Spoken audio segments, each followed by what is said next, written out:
My mother was a brilliant, 5-foot-tall, brown woman with an accent. Lahir pada 1964, kisah hidup Kamala Harris berawal di permukiman progresif di sekitar San Francisco, California. Ibunya, Shamala Gopalan, adalah imigran asal India, sementara ayahnya, Donald Harris, dari Jamaika. Keduanya bertemu saat berkuliah di Berkeley. Berkeley saat itu adalah pusat kegiatan advokasi perdamaian dan HAM. Harris mengaku masih ingat dibawa ke demo saat masih balita. Pada tahun 1970, kedua orang tua Harris bercerai. Sejak itu, Kamala dan adiknya Maya hidup bersama ibu mereka.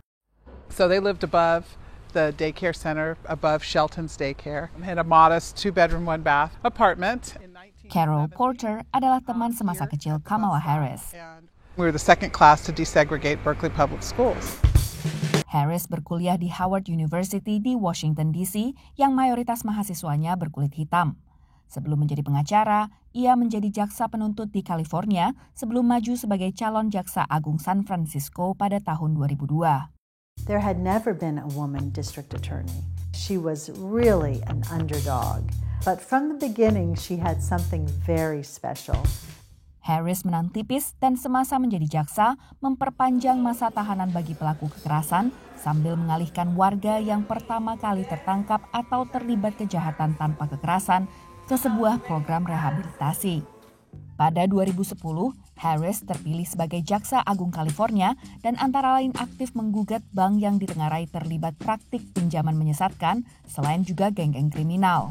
Pada 2016, Harris terpilih ke Senat AS dan menjadi suara vokal dalam isu imigrasi, layanan kesehatan, dan reformasi peradilan kriminal. Sepak terjangnya saat dengar pendapat membuatnya diakui dan dikenal di panggung nasional. Pada Pilpres 2020, ia kalah dalam pemilihan internal Partai Demokrat, meski akhirnya dipilih sebagai cawapres mendampingi Joe Biden.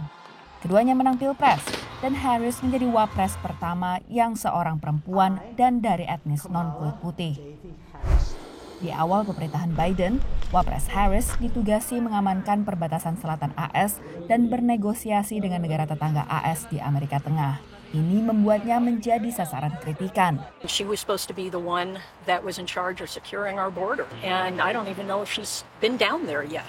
Sebagai wapres, Harris sering mewakili Joe Biden dalam berbagai pertemuan dengan pemimpin dunia. Hanya beberapa bulan sebelum Pilpres, Harris akhirnya menggantikan Biden yang mundur dari pencalonan kembali. Demikian laporan tim VOA.